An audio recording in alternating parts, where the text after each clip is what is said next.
اعوذ باللہ من الشیطان الرجیم بسم اللہ الرحمن الرحیم۔ روحانی علاجگاہ و آستانہ عالیہ فیضان الاولیاء کی جانب سے فقیر آپ کی خدمت میں حاضر ہے۔ ناظرین و سامعین کرام، ہم آج کا جو عمل آپ کی خدمت میں پیش کرنے جا رہے ہیں، یہ عمل ہے اٹرا کے حوالے سے کہ جن عورتوں میں اٹرا کی بیماری کا مسئلہ ہوتا ہے اور وہ اولاد پیدا نہیں کر سکتی، مطلب ان کو حمل نہیں ہوتا۔ ناظرین و سامعین کرام، اگر آپ نے ابھی تک ہمارا چینل سبسکرائب نہیں کیا تو برائے کرم ہمارے چینل کو سبسکرائب کر لیں اور ساتھ میں بیل آئیکن کو دبائیں تاکہ ہماری ہر آنے والی نئی ویڈیو سب سے پہلے آپ کو موصول ہو۔ ناظرین و سامعین کرام، یہ عمل ان عورتوں کے لیے ہے جن کے ساتھ یہ اٹرا کا مسئلہ ہوتا ہے اور ان کی اولاد پیدا نہیں ہوتی۔ اگر حمل ہو بھی جائے تو وہ اولاد زندہ نہیں رہتی۔ اس کے لیے آپ نے کیا کرنا ہے کہ نیلے رنگ کے 41 دھاگے لینے ہیں۔ نیلے رنگ کے 41 دھاگے جو کہ عورت کے پاؤں سے لے کر سر کی چوٹی تک، مطلب سر سے یہاں سے لے کر نیچے پاؤں کے انگوٹھے تک 41 دھاگے بالکل برابر کر کے ان کو آپ نے کاٹ لینا ہے، اور اس کے بعد ہر دھاگے پر، ہر گرہ پر آپ نے 41 گرہ لگانی ہے، اور ہر گرہ کے اوپر ایک مرتبہ سورہ مزمل شریف پڑھنی ہے اور اس کو گرہ لگاتے جانا ہے۔ 41 گرہ لگانی ہے اور اس میں نیت آپ نے ان کی بیماری کی رکھنی ہے۔ جو بھی یہ عمل کریں گے اس دوران مریض کی یہ کیفیت کو مد نظر رکھتے ہوئے کرنا ہے کہ یہ جس طرح گرہ لگ رہی ہیں اسی طرح ان کی اٹرا کی بیماری جو ہے وہ ختم ہو رہی ہے۔ اس کو 41 گرہ لگانے کے بعد عورت اپنی کمر کے ساتھ باندھ لے۔ ایک اس کا طریقہ یہ ہے کہ اس کو کمر کے ساتھ ایز اٹ از باندھ لیا جائے۔ دوسرا طریقہ یہ ہے کہ اگر اس کو موم جامہ کر کے باندھ لیا جائے تو بھی ٹھیک ہے۔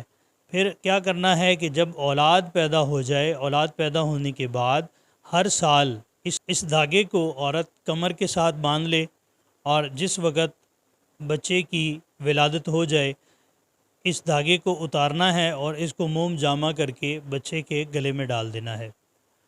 اس کے بعد آپ نے اس طرح کرنا ہے جیسے بچہ 1 سال کا ہو جائے تو اس کے بعد دوسرا دھاگا آپ نے اسی طرح بنوانا ہے اور پھر اس کو یا بنانا ہے اس کے گلے میں، پھر اس کو بھی ڈال دینا ہے۔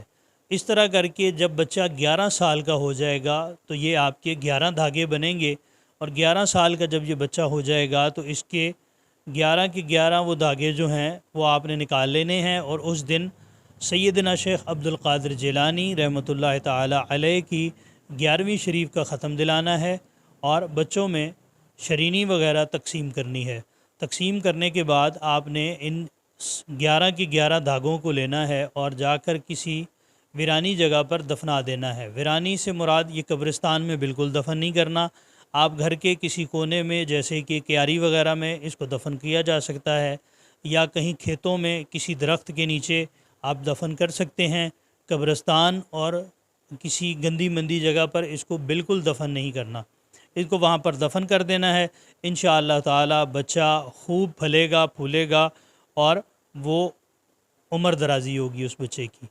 ناظرین و سامعین کرام، اس عمل کی اجازت جو ہے وہ شرط ہے، کیونکہ اس عمل کو کرنے سے رجت بھی آ سکتی ہے، اور رجت سے بچنے کے لیے بہترین حل ہے کہ یا ہم سے آپ اجازت طلب کریں ہمارے واٹس ایپ نمبر پر۔ اگر آپ کے پاس کوئی اہل سلاسل بزرگ جن سے آپ کی وابستگی ہو، آپ ان سے اجازت طلب کریں، اگر وہ آپ کو اجازت دیں پھر آپ اس عمل کو کریں تو انشاءاللہ آپ کو بہت فائدہ ہوگا۔ ناظرین و سامعین کرام، جیسے کہ آپ جانتے ہیں ہمارے جتنے بھی اعمال ہیں ان میں درود شریف کی شرط لازمی ہے، جس کو 313 مرتبہ پڑھ کر حضور نبی کریم صلی اللہ علیہ وآلہ وسلم کی بارگاہ میں پیش کرنا ہے۔ پھر تمام انبیاء علیہ الصلاۃ والسلام کو، صحابہ اکرام، اہل بیت اطہار، ازواج مطہرات اور حضور نبی کریم صلی اللہ علیہ وآلہ وسلم کے والدین کریمین کو پیش کرنے کے بعد جمیع الاولیاء اللہ کو اس کا ثواب پیش کریں گے۔ انشاءاللہ اس درود شریف کی برکت سے آپ کا عمل نور علی نور ہو جائے گا اور آپ کو ہر عمل میں بہت زیادہ فائدہ ہوگا۔ ناظرین و سامعین کرام، یہ تھا ہمارا آج کا عمل جو ہم نے آپ کی خدمت میں پیش کیا۔ اگر آپ کو عمل پسند آیا ہو تو برائے کرم ہمارا چینل سبسکرائب لازمی کریں۔ اللہ تعالیٰ آپ سب کا حامی و ناصر ہو۔ السلام علیکم ورحمۃ اللہ وبرکاتہ۔